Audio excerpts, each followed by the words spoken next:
I never believed in ghosts, at least not in the way movies or old stories from relatives used to tell them. Growing up, I was always the skeptic in the room. When people shared strange experiences, footsteps in empty hallways, shadows passing across mirrors, whispers in the dark, I was the one who shrugged and blamed it on faulty wiring, sleep paralysis, or an overactive imagination. I needed proof. I needed something I could see, touch, or record before I would even consider the possibility. But all of that changed the year I moved into the house on Blackwood Street. It was 2016, and I had just moved to the United States for work. I had landed a contract with a small tech company in a quiet town in Pennsylvania. Rent in the city was outrageous, and my paycheck wasn't enough to cover the kind of apartment I wanted. So, like anyone else new to the country and desperate for a deal, I went hunting for something cheap, something temporary. That's when I found the listing. 2-bedroom house, recently renovated. Affordable monthly rent, perfect for young professionals or students. The pictures looked decent enough. White paint on the walls, hardwood floors, a front porch that leaned a little to one side. It wasn't modern or flashy, but it seemed livable. The rent, however, was shockingly low. At the time, I assumed it was because the property was old, and maybe not in the best neighborhood. I didn't think much of it. When I called the landlord, a woman in her 50s answered. Her name was Mrs. Grant, and her voice had that rushed, tired quality, like she was juggling too many responsibilities at once. She seemed almost too eager to rent the place out. "You can move in as soon as you like," she said over the phone. "The last tenant left in a hurry, so it's been sitting empty for a few months. Honestly, I just want someone reliable in there." At the time, I thought nothing of the phrase "left in a hurry." In hindsight, it should have been the first red flag. The first time I drove up Blackwood Street, I remember how strangely quiet it felt. Most of the houses were old, built in the early 1900s, with sagging porches and peeling paint. My house was near the end of the block, tucked between a boarded-up property and another with overgrown hedges. The whole street carried this air of abandonment, as if people had moved out slowly over the years and never returned. The house itself didn't look bad, though a little weathered, sure, but nothing out of the ordinary. A single story with a narrow attic window, the kind of place you'd imagine grandparents living in. If anything, it felt lonely, standing there with its curtains drawn tight. Inside, the air smelled faintly of dust and something harder to place, like old wood soaked with rain. The layout was simple. A living room that connected to a small kitchen. 2 bedrooms down a short hallway and a narrow door leading to the basement. The attic was sealed, with only a pull-down ladder in the hallway ceiling. I remember standing in the living room that first day, holding the keys Mrs. Grant had left in the mailbox for me, and feeling a strange heaviness. It wasn't fear exactly, just a weight in the air, like the silence in a church after everyone has gone home. I shook it off, attributing it to nerves. After all, this was the first time I'd ever lived alone in a foreign country. The first week passed quietly. I went to work, came home, cooked simple dinners, and spent evenings on my laptop. I told myself the creaks I heard at night were just the house settling. Every old house makes noise, right? And the flickering lights in the hallway? Probably bad wiring. I didn't notice it right away, but I slept poorly. My dreams were restless. Scattered images of dark hallways, locked doors, and someone standing just out of sight. I brushed it off as stress from the move. Still, there were small details that unsettled me. The basement door never seemed to stay shut. Even when I locked it, I'd find it ajar in the morning. A cold draft sometimes slid down the hallway, even though the windows were sealed. And at night, when I lay in bed, I swore I could hear something faint, like the dragging sound of fabric on the floor. or the distant shuffle of footsteps across the living room. But again, I explained it away. It wasn't until the second week, when something happened that I couldn't so easily dismiss, that I started to wonder if the stories people told about haunted houses weren't just fiction after all. That was the night I woke to the sound of someone calling my name. The first time I heard it, I thought I was dreaming. It was late, probably around 2 or 3 in the morning, when I stirred awake to the faintest sound, like someone whispering just outside my bedroom door. At first I thought it was my phone or the neighbors, but then I realized it wasn't just a random noise. It was my name, soft, drawn out. Daniel. I froze. My mind raced through every logical explanation. Maybe I'd imagined it, half asleep. Maybe the pipes groaned in a way that sounded like my name. I didn't move, barely breathed, just lay there staring at the shadowy outline of my bedroom ceiling. After a few long seconds of silence, I convinced myself it was nothing and eventually drifted back into an uneasy sleep.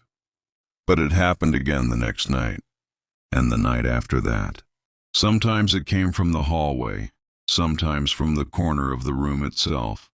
Always quiet, always just clear enough that I couldn't dismiss it as my imagination. The voice was neither distinctly male nor female. It was something in between, airy and hollow, like it had traveled a long way just to reach me. After a week of this, I was exhausted. I tried sleeping with headphones in, blasting music until I dozed off. It didn't help. No matter what, the voice slipped through, soft and insistent. The house itself began to feel different too. During the day, everything seemed fine. Sunlight streamed through the windows. Dust floated lazily in the air, and the place almost looked charming in its old-fashioned way. But at night, once the world outside went quiet, the atmosphere shifted. The air felt heavier, charged with something I couldn't see. The small details started piling up. One morning I found the living room window wide open, even though I had locked it the night before. A cold breeze pushed through, scattering papers across the coffee table. I double-checked all the locks after that, but still, little things kept moving, my keys not where I left them. The TV remote sitting on the kitchen counter instead of the couch. Then there were the footsteps. At first they were faint, just the occasional creak of a floorboard when I was in bed. But soon I started hearing them clearly, slow, deliberate steps crossing the living room, moving toward the hallway. Each night the sound seemed to stop just short of my bedroom door. I tried to laugh it off at work, telling a coworker about my haunted house in a joking tone. She smiled politely but didn't laugh. Instead, she said something that made my stomach drop. "You said you're on Blackwood Street, right? Isn't that the place with the old murder house?" I blinked at her. "What murder house?" She hesitated, then shrugged. "I don't remember the details, but I know people talk about it. Something about a family a long time ago. I didn't think anyone actually lived there anymore." I tried to get more information out of her, but she changed the subject quickly, like she regretted saying anything at all. That night, I couldn't stop thinking about her words. Every sound in the house seemed amplified, every shadow darker. I sat on the couch with the TV on for background noise, telling myself I wasn't afraid, but my eyes kept flicking toward the hallway. That was when the footsteps came again, louder this time, not subtle at all. I muted the TV. The sound continued steady, crossing the wooden floor toward me. My pulse hammered in my ears as I stared at the empty hallway. The air turned icy, the kind of cold that seeps into your bones. I whispered to myself, "It's just the house settling." But deep down I knew it wasn't, because the sound stopped directly behind the couch where I sat. And when I turned my head, just enough to glance over my shoulder, I saw it, a shadow darker than the rest of the room, standing there in the corner, Too tall, too still to be a trick of light. I blinked and it was gone. I barely slept that night. Every creak of the house, every flicker of the light set my nerves on edge. I started leaving the TV on all night, desperate for some illusion of company. Yet no matter what I did, the feeling lingered. I wasn't alone in that house. And the voice kept calling my name. By the third week, I had stopped pretending the house was normal. The voice didn't come every night anymore. It came almost every night. Sometimes it was faint, like a sigh in the hallway. Other times it was sharp enough that I sat bolt upright in bed, convinced someone was standing just inches from me in the dark. But the worst part wasn't the voice. It was the way the house itself seemed to change. Objects began to move in ways I couldn't explain. My coffee mug would end up in the sink when I knew I'd left it on the counter. A framed photo of my parents that I kept on the nightstand was found lying face down on the floor one morning. The glass cracked straight through. The basement door, always that damned basement door, never stayed closed. I'd hear it creak open in the night, slow and deliberate, though no draft in the world could move it like that. At first I blamed myself. Maybe I was forgetful. Maybe I'd bumped the photo in my sleep. Maybe the latch on the door was broken.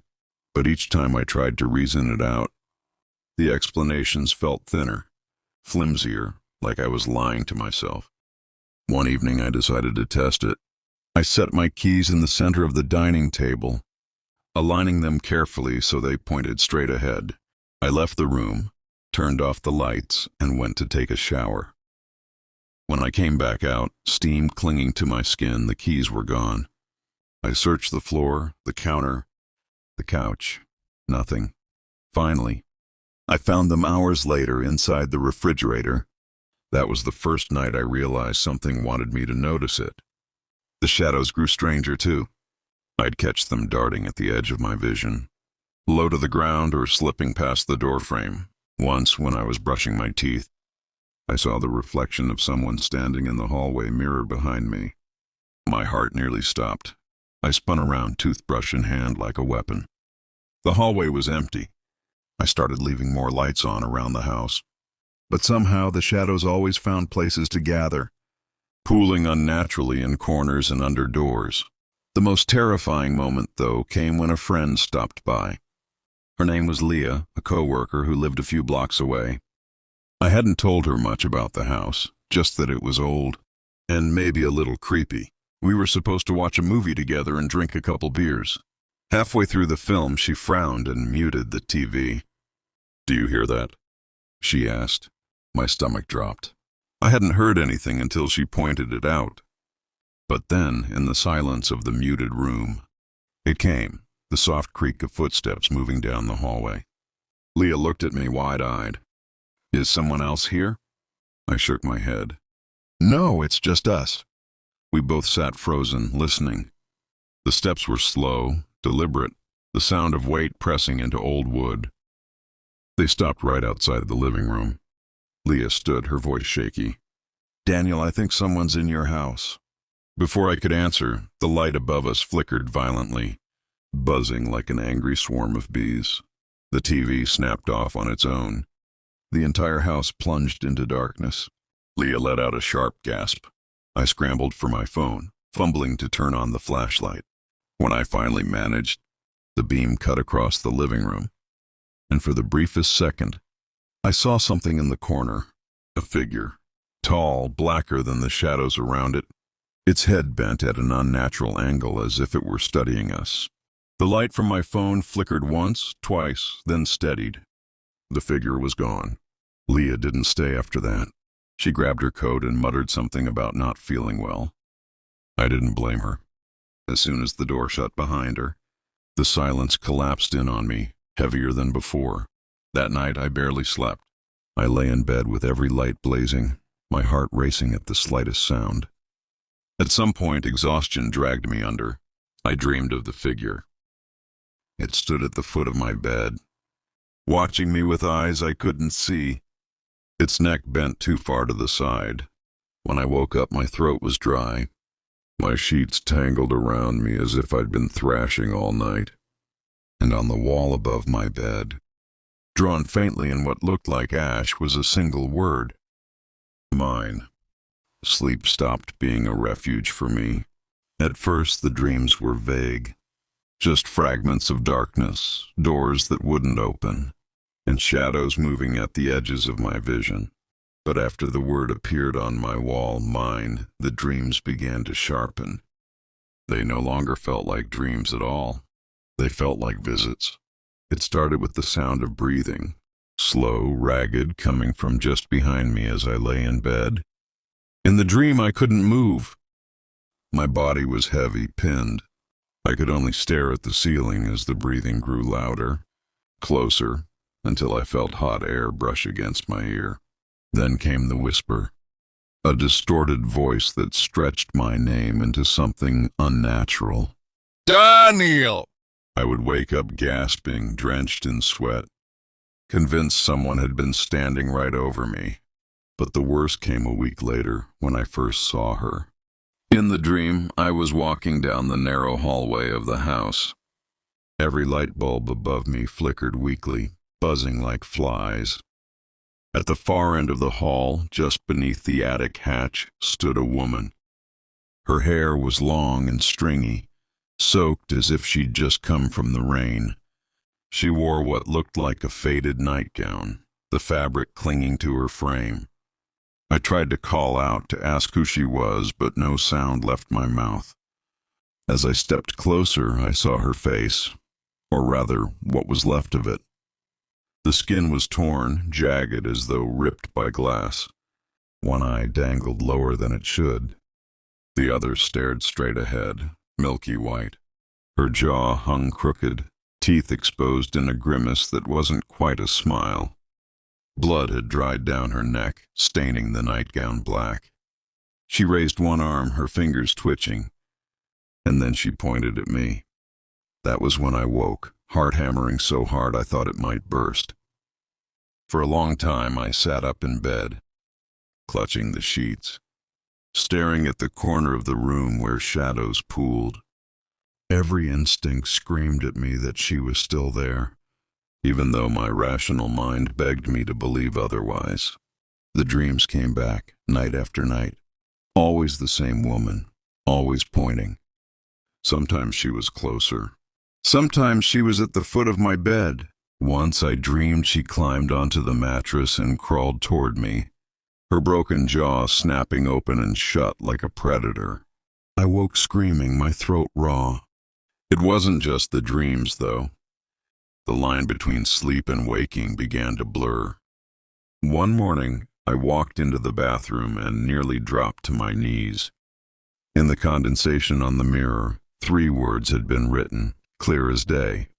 Let me in. Another night, I woke to find the sheets pulled halfway off the bed, as if someone had tried to drag me toward the floor. My ankle burned, and when I looked, there was a faint red mark around it, like the impression of fingers. I started drinking coffee late into the night, desperate to stay awake. But the more I fought sleep, the more the house punished me. The voice grew louder, the footsteps heavier, the shadows bolder. I realized that by avoiding the dreams, I was forcing the presence to manifest in waking life. The scariest moment came during a late evening. I dozed off on the couch, too tired to fight it.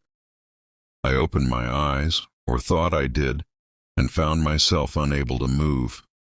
Sleep paralysis, I told myself. Just sleep paralysis. But then I saw her. The woman. She crouched by my side, her ruined face inches from mine. Her breath rattled through broken teeth.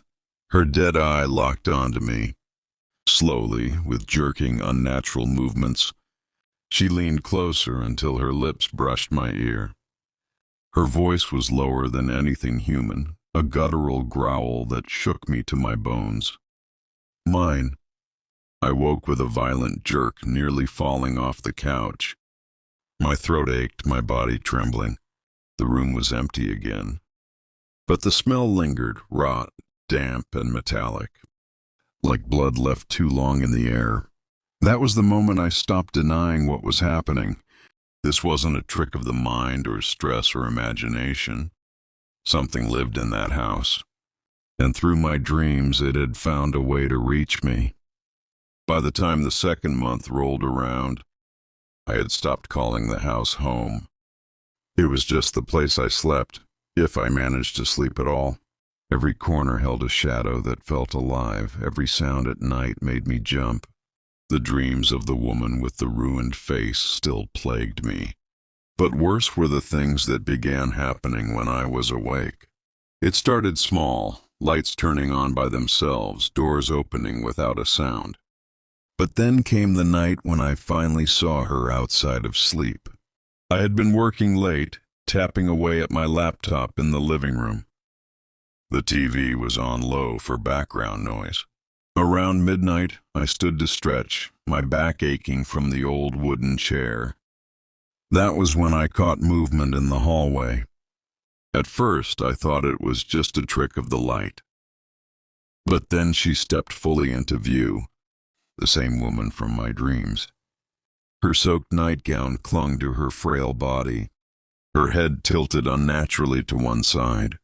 Her face was exactly as I remembered, torn, ruined, dripping with wounds that never healed. Her milky eye fixed on me while the other rolled slightly, as if it couldn't hold focus. I froze, my entire body locking up. She didn't move toward me. She just stood there at the end of the hall, swaying gently as though in some invisible breeze.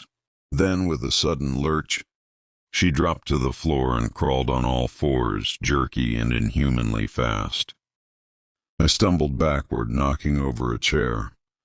By the time I flicked on the nearest lamp, the hallway was empty. My hands shook so badly I couldn't pick up the chair right away. My breath came in ragged gasps. It had been real. Not a dream, not a trick of the eye. I had seen her. The next day at work, I looked like death. Dark circles under my eyes, skin pale, hands trembling from too much coffee and not enough rest. My coworker Leah, the one who'd visited before, pulled me aside. "You look awful," she said softly. "Daniel, you're still in that house, aren't you?" I nodded weakly. She hesitated, then asked, "Do you want me to come by again? Just so you're not alone for a night?" I almost said no. I didn't want to put her through what she'd already experienced. But desperation won. I needed someone else to see what I was seeing, to prove I wasn't losing my mind. That evening, she came over with a bag of takeout. We sat on the couch, trying to pretend it was just a normal night. But the tension in the air was thick, like the house was watching us. It didn't take long for something to happen. Halfway through the meal, Leah set down her drink suddenly, eyes wide. "Did you hear that?" I listened. At first, just silence. Then, from the kitchen came the sharp clatter of silverware. We both jumped to our feet. I grabbed a flashlight from the coffee table and shone it toward the kitchen. Every drawer was wide open.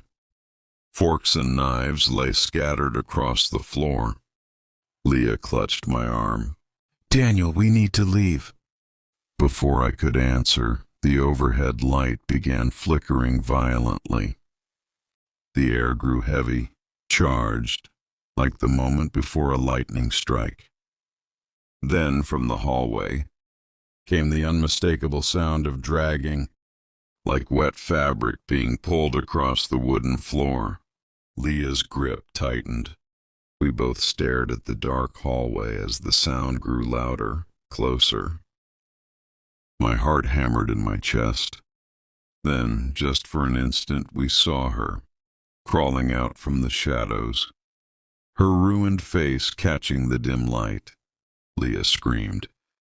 I dropped the flashlight. When I picked it back up, the hallway was empty again. That was the last straw for her. She refused to spend another second in that house. She left in such a rush she nearly forgot her car keys. Before she drove off, she leaned out the window, pale and shaking. "Daniel, I don't know what's in there," she said, "but you can't stay. Something's wrong with that place. Please, just leave." Her words echoed in my head long after she was gone. But I didn't leave. I told myself I couldn't afford to, that I had nowhere else to go. But deep down, I think I was already under the house's grip. Something about it wouldn't let me walk away. That night, as I lay in bed, I felt the mattress dip as though someone had sat down beside me. The air turned icy cold. My breath came out in pale wisps. I couldn't bring myself to look. Then, right next to my ear, came the whisper, low, guttural, unmistakable, mine. After Leah's visit, I couldn't keep pretending I was just imagining things. She had seen it too. The crawling woman, the drawers flung open, the suffocating heaviness that clung to every corner of the house. For the first time, I admitted to myself that I needed answers. The next day, after barely sleeping, I drove to the local library. It was a squat brick building tucked beside the town hall, the kind of place that still smelled of paper and dust. The librarian, an older man with glasses slipping down his nose, greeted me politely. "I'm looking for old property records," I said, trying to sound casual.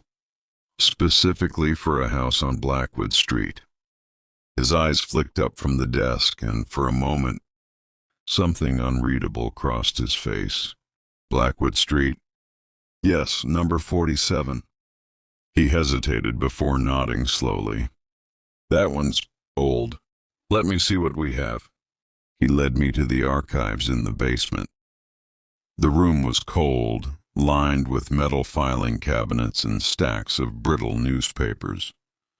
After a few minutes of searching, he pulled out a box labeled Blackwood District, 1950-1980. "You might find something in here," he said, then left me alone. I sifted through yellowed papers and faded photos until a headline caught my eye. "Family Tragedy on Blackwood Street, Mother and Daughter. Dead in apparent murder-suicide."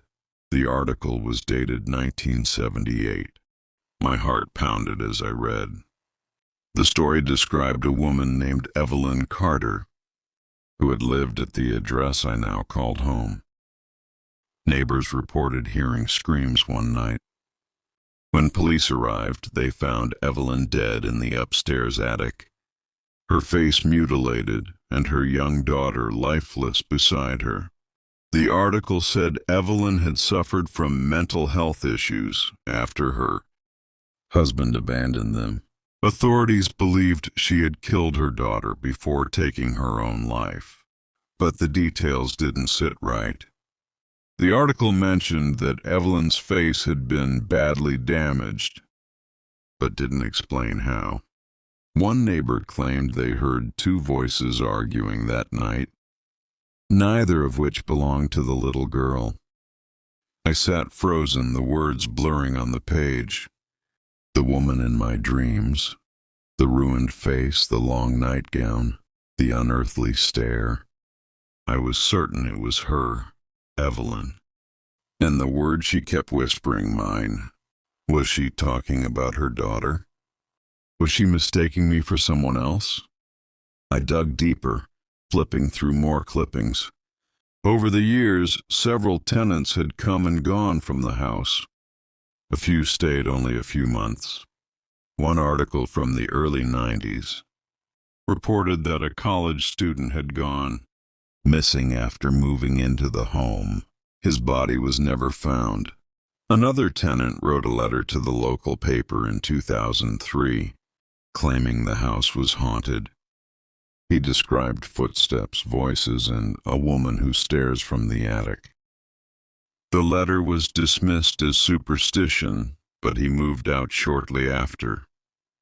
I left the library shaken, clutching photocopies of the articles in trembling hands. That night I sat in the living room and spread the papers across the coffee table. Evelyn's pale, grainy photograph stared back at me. Even in black and white, I could see the outline of her face. Her dark hair parted down the middle. She looked normal, happy even. Nothing like the mangled figure from my dreams. But the more I stared at her photo, the colder the room became. The air shifted, pressing down on me like invisible hands. I reached for the remote to turn on the TV, but before I could, the lamp beside me flickered and went out. In the dim light from the street outside, I saw movement. The photograph slid slowly across the coffee table, as though pulled by unseen fingers. It stopped at the edge, teetered for a moment, then fell face down on the floor. The silence that followed was suffocating. I whispered to the empty room, "What do you want from me?" For a moment, nothing. Then from the hallway came the voice. Not soft this time, not distant, loud, clear. "Let me in." The words rattled the walls, vibrating in my chest. I stumbled backward, my heart slamming against my ribs. When I dared to look up again, the photograph of Evelyn lay on the floor, but her face in the picture, was no longer intact. The glass over the frame had cracked, splintering across her image like scars. That was when I knew this wasn't just a haunting. This was ownership. She didn't just want me out, she wanted me. After discovering Evelyn's story, the haunting changed. Before, it felt like I was being watched, stalked, tormented. But now it was as if she had stepped closer, crossed some invisible boundary. She no longer lived only in the shadows or the dreams. She was inside me. It began subtly. I'd lose time. One night, I sat down at my desk to answer emails after work. I remember opening my laptop, the screen glowing faintly in the dark. The next thing I knew, the clock on the wall read 3:17 a.m. My laptop was closed, and I was sitting in the living room, staring blankly at the wall. Hours had passed in a blink. Other times I would wake up in places I hadn't fallen asleep. Once I found myself lying on the cold kitchen floor, the refrigerator door wide open, its light buzzing above me. Another time I woke at the bottom of the basement stairs, with no memory of opening the door. But the scariest was the night I woke in the attic. The pull-down ladder was already down, creaking under my weight as I blinked awake to find myself crouched among the dust and cobwebs. The air was suffocatingly hot, heavy with the smell of rot. In the far corner sat an old rocking chair, its paint chipped and peeling. And in that chair, a shape. I don't remember climbing down. I only remember waking in bed the next morning, my sheets damp with sweat and my hands streaked with dust. The voice grew bolder, too. No longer whispers in the night, but commands, sharp, guttural words spoken directly into my head. "Get up! Go downstairs. Don't fight me." Sometimes I heard her when I looked in the mirror. Her voice would slither out of my reflection, as though she were on the other side of the glass. The more it happened, the weaker I became. I stopped eating properly, stopped answering calls. My skin grew pale, my eyes bloodshot. At work, people whispered about me, their glances sharp with concern, but I couldn't bring myself to care. The house had drained me of everything except dread. One night, I woke to find myself standing in the kitchen, a knife clutched in my hand. I don't remember picking it up. The blade trembled as I stared down at it, my knuckles white around the handle. For a brief, horrifying second, I felt an urge that wasn't mine. A pull, a command. The knife lifted slightly, turning toward my chest. "No," I whispered, my voice shaking. "No, this isn't me." The pressure inside my head intensified, a furious roar that drowned out my own thoughts. Mine. I dropped the knife, collapsing to the floor, gasping for breath. Tears burned my eyes as I pushed the blade across the tiles with my foot. Away from me, away from her. That was the first time I truly feared I wouldn't survive the house. I began locking myself in my room at night, though deep down I knew a simple lock wouldn't keep her out. I scribbled notes to myself, desperate to keep track of lost time. If you wake up somewhere else, leave. Don't stay. But every morning the notes would be gone, sometimes replaced by new ones, written in a jagged, unfamiliar hand. Stay, you are mine now. I tried to resist by blasting music through headphones, by sleeping at friends' houses, even by sitting in my car in the driveway until exhaustion forced me back inside. But no matter where I went, she followed. The dreams, the whispers, the black shadow in the corners, they clung to me like a second skin. The worst night of all came when I woke standing in front of the bathroom mirror. My reflection smiled, though I hadn't moved a muscle. I watched in frozen horror as my own hand lifted, fingers dragging across the glass to spell out a single word in the condensation. Mine. When the smile finally faded and I staggered back, I realized my fingernails were bleeding. That was when I understood she wasn't just haunting me. She was trying to wear me like a suit, and I didn't know how much longer I could fight her. By now I couldn't deny it. I was in over my head. The house didn't just terrify me anymore. It controlled me. Every night, I woke to whispers, footsteps, and shadows that moved independently of the dim light. Every mirror, every dark corner, every creak in the floor felt like her presence. Evelyn had crossed some boundary, and she was no longer content to lurk in the shadows. I needed help. I started with the neighbors. Most were elderly, retirees who had lived on Blackwood Street for decades. I knocked on the door of Mrs. Thompson, a sweet woman in her 70s, who had lived across the street for as long as I could remember. Mrs. Thompson, I said, trying to keep my voice steady, I think my house is haunted. Something's in there. I can't. She held up her hand. I know, everyone knows.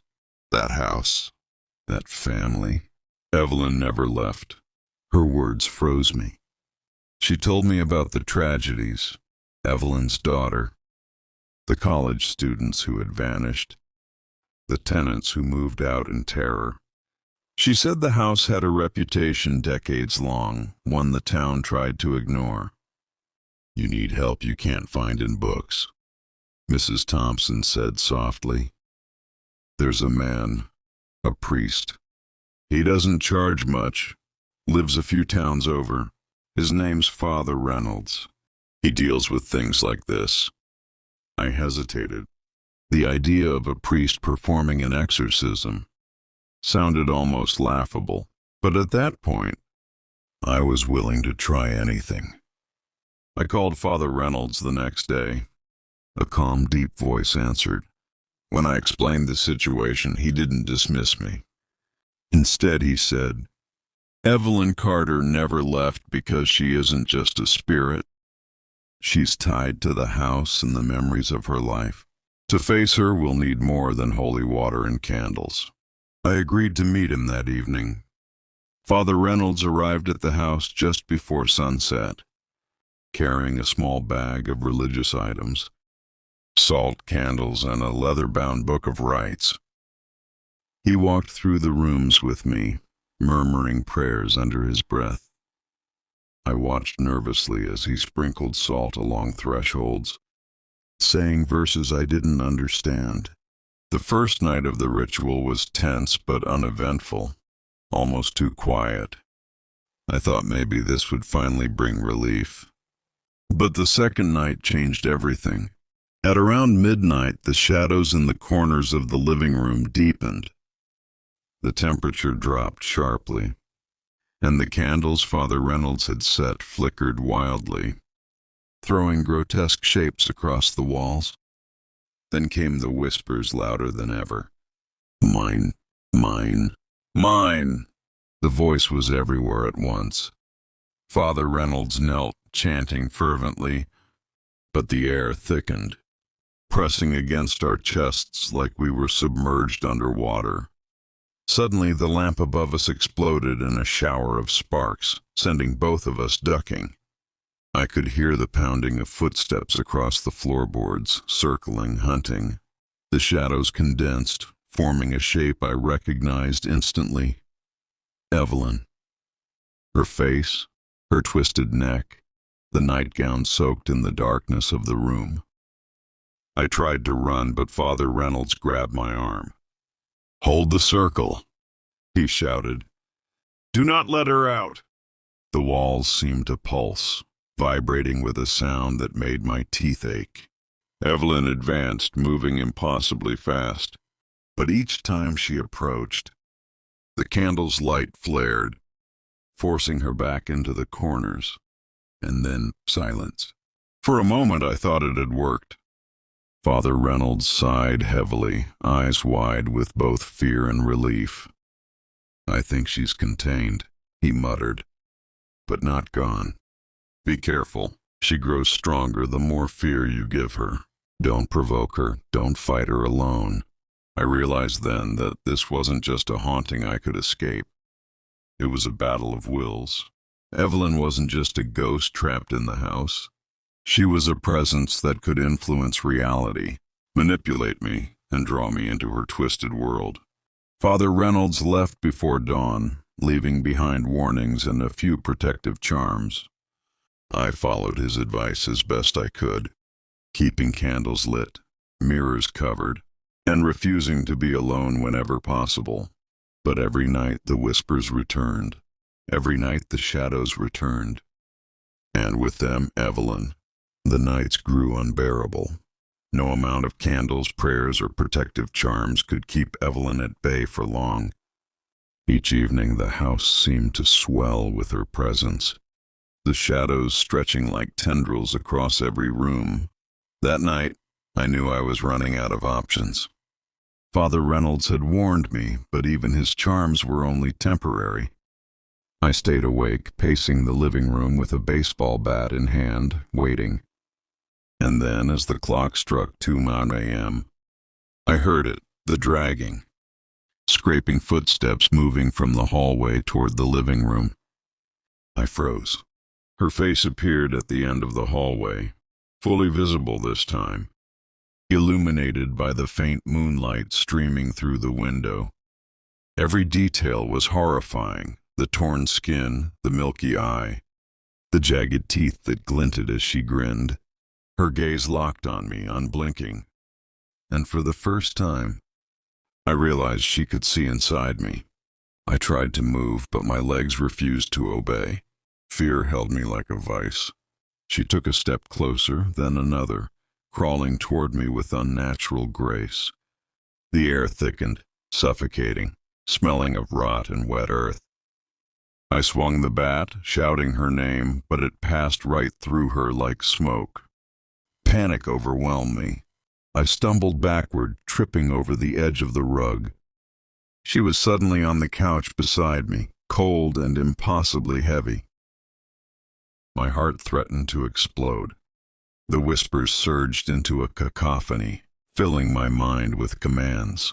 "Stop resisting. Belong to me. Be mine." I screamed, trying to push her off, but my arms met only empty air. Then her hand brushed my shoulder, and a chill ran through my body as if ice had entered my veins. Every instinct screamed to flee, but I was paralyzed. In desperation, I remembered Father Reynolds' advice: do not fight her alone. I called out, loud, raw, desperate, "Leah." Moments later, I heard her voice from the driveway. Somehow she had returned, unwilling to abandon me. She banged on the door and shouted my name. The sound broke the spell. Evelyn recoiled as if the noise burned her. I seized the moment. Grabbing my coat, I bolted toward the door, Leah meeting me halfway.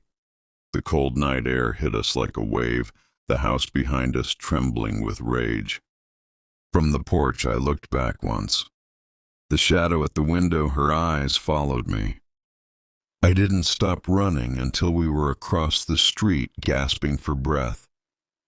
The street lights seemed dim, the night eerily quiet, as if the house had been holding its breath, waiting for me to make a mistake.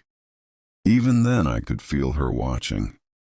In the days that followed, I called Father Reynolds repeatedly.